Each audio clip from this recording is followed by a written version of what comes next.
Déjà, il faut définir une vision stratégique en partant des principaux enjeux de l'entreprise. Et puis ensuite, il faut définir des axes stratégiques, puis des projets clés et embarquer les équipes. Et tout ça ne peut se faire que si la direction générale est motrice dans l'opération. Une deuxième étape évidemment essentielle est de définir les principaux enjeux de l'entreprise. Et ce sont ces enjeux qui vont permettre d'identifier les projets essentiels. Par exemple, moi dans mon expérience, lorsque j'étais directeur général de la filiale de Monin en Asie-Pacifique, j'ai été confronté à des problématiques récurrentes sur le traitement des eaux usées. Et ce qui nous a amené à construire nos propres stations d'épuration, aussi bien en Malaisie qu'en Chine, pour traiter les eaux usées avant de les relâcher dans les réseaux publics. Après, une fois qu'on a défini les enjeux essentiels, ça permet d'identifier en fait beaucoup plus facilement les projets les plus importants. Un de nos enjeux chez Monin, c'était de développer des produits qui soient plus naturels et qui n'aient pas d'impact négatif sur la santé. Je fais référence évidemment au sucre, puisque dans les sirops, Monin ou d'autres sirops, le sucre est un ingrédient essentiel, c'est 80% d'une recette de sirop. Donc la question s'est posée de savoir comment est-ce qu'on allait faire pour réduire ce taux de sucre, sachant que la réglementation française exige un certain niveau de sucre pour avoir l'appellation sirop. Donc on ne pouvait pas réduire le taux de sucre pour être un sirop. En revanche, on pouvait développer une nouvelle catégorie de produits, des concentrés, sans sucre ni édulcorant, donc uniquement à partir de jus de fruits, avec le sucre apporté par les fruits. Et c'est ce qui nous a amené à développer cette catégorie de produits. Donc ça, c'était un projet clé dans le cadre de l'axe naturalité et nutrition. Ensuite, évidemment, la dernière étape, c'est la dernière étape du démarrage, c'est de mettre en route chacun de ces projets clés.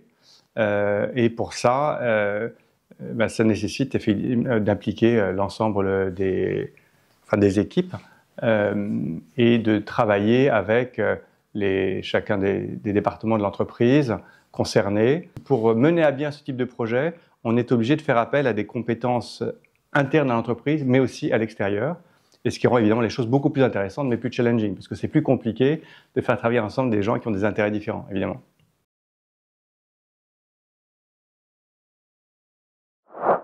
Il me semble que la première étape, c'est d'écouter toutes les parties prenantes, les salariés, et pas simplement l'équipe de direction, mais aussi à l'extérieur de l'entreprise, c'est-à-dire les fournisseurs, les clients, éventuellement les pouvoirs publics, les actionnaires évidemment. Donc tous les acteurs qui, directement ou indirectement, à l'intérieur ou à l'extérieur de l'entreprise, sont impliqués dans son activité. Par exemple, nous, chez Monin, avant de mettre en place cette politique RSE, on avait reçu fréquemment des demandes des clients, donc des grandes chaînes de restauration en particulier, comme KFC, comme McCafé, Costa, Columbus, etc., qui, dans leur cahier des charges, exigeaient de plus en plus de leurs fournisseurs, de pouvoir garantir la qualité, évidemment, de ces matières premières, et aussi de pouvoir, par exemple, garantir qu'aucun enfant ne travaille dans les plantations, dans des usines en amont. Et on sentait bien que ces demandes des clients allaient devenir de plus en plus pressantes et de plus en plus précises, et que si on n'était pas en mesure d'y répondre, on allait sortir, c'est-à-dire qu'on allait se faire déréférencer. Donc on s'est dit, il faut qu'on prenne le sujet à bras-le-corps et qu'on définisse notre propre politique RSE de manière à répondre à ces demandes. Mais pour la structurer de manière plus objective, ce que les entreprises font habituellement, ce qui s'appelle une analyse de double matérialité, c'est d'ailleurs ce qui est préconisé, même exigé dans le cadre de la CSRD, la nouvelle réglementation européenne, sur les déclarations extra-financières des entreprises. Et l'analyse de la double matérialité, ça veut dire identifier les enjeux environnementaux et sociaux qui pourraient impacter la performance économique de l'entreprise, et inversement, identifier en quoi l'activité de l'entreprise pourrait impacter son environnement. Donc, ça, c'est l'étape, je dirais, incontournable avant de pouvoir passer à la définition des projets qui vont répondre, en fait, à la définition de ces enjeux. C'est important pour ne pas se perdre sur des projets secondaires.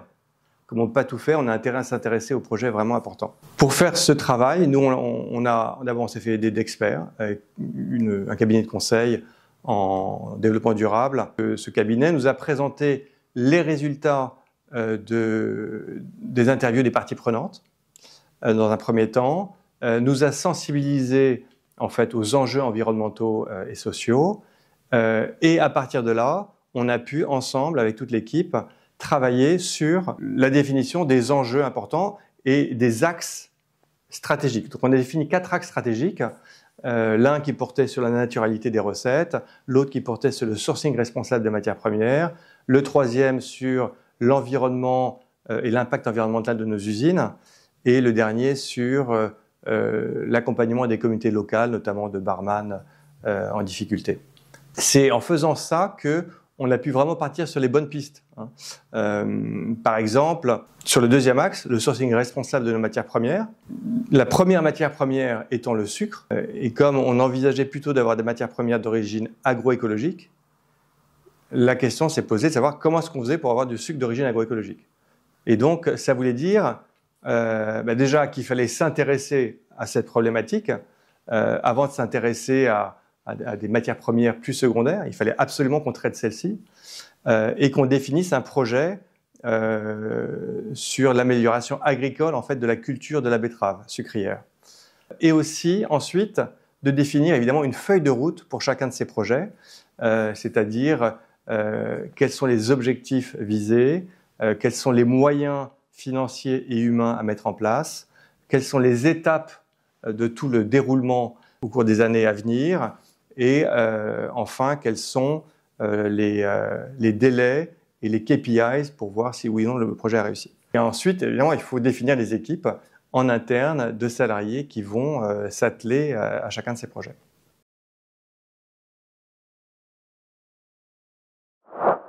Comme j'ai dit au début, la première partie prenante à embarquer, c'est la direction de l'entreprise, le président, parce qu'en fait, eux auront un impact pendant toute la durée du projet. Et parce que ce sont eux qui sont les plus à même d'entraîner l'ensemble de l'entreprise, en montrant leur implication et à quel point ce sont des projets stratégiques pour l'entreprise. Ensuite, c'est important de sensibiliser, de former les équipes, en commençant par le management, donc de faire intervenir par exemple un cabinet spécialisé, faire venir des témoins qui expliquent comment est-ce qu'ils ont procédé dans leur entreprise, comment est-ce qu'ils ont défini leurs enjeux principaux, quels ont été les résultats et quels sont les bénéfices pour l'entreprise. Et donc c'est toujours bien de faire intervenir des gens qui vont donner envie. Voilà, c'est essentiel.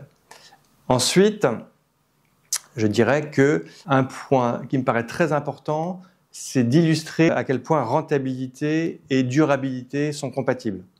Parce que pour beaucoup d'entreprises et beaucoup d'acteurs, finalement, la CSRD, la RSE, ce sont des contraintes pour les entreprises et pas grand-chose d'autre.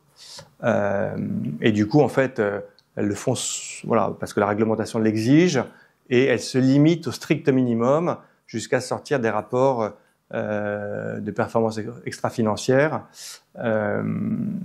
Mais en réalité, c'est pas ça l'objectif visé.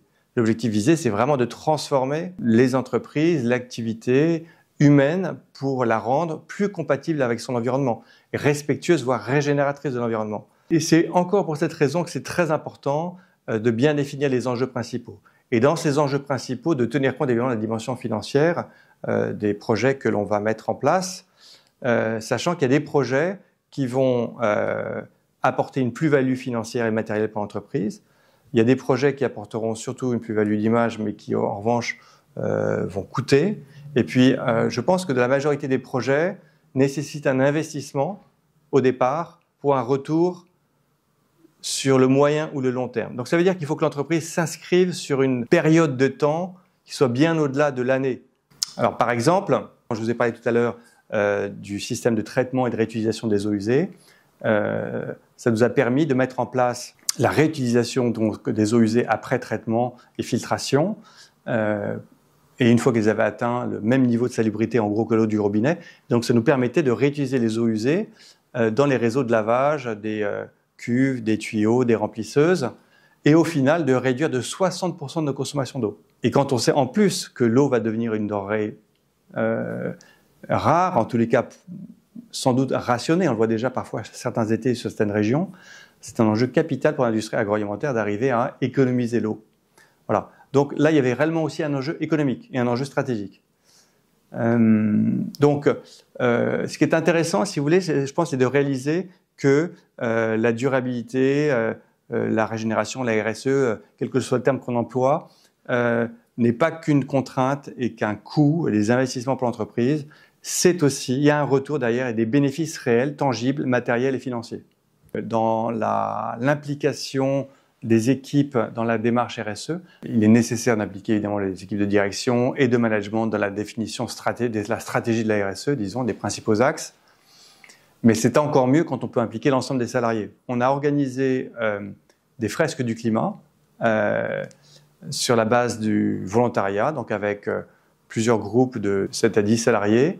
Et donc, j'avais proposé ensuite aux participants de proposer des projets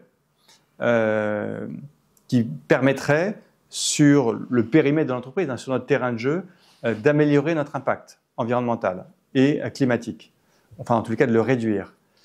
Et donc, en fait, l'idée, c'était vraiment d'impliquer l'ensemble des salariés dans la démarche RSE pour que ça devienne vraiment la propriété des équipes, de tous les collaborateurs, et que ça soit une démarche structurante en fait pour l'entreprise et pour l'ensemble de ses salariés.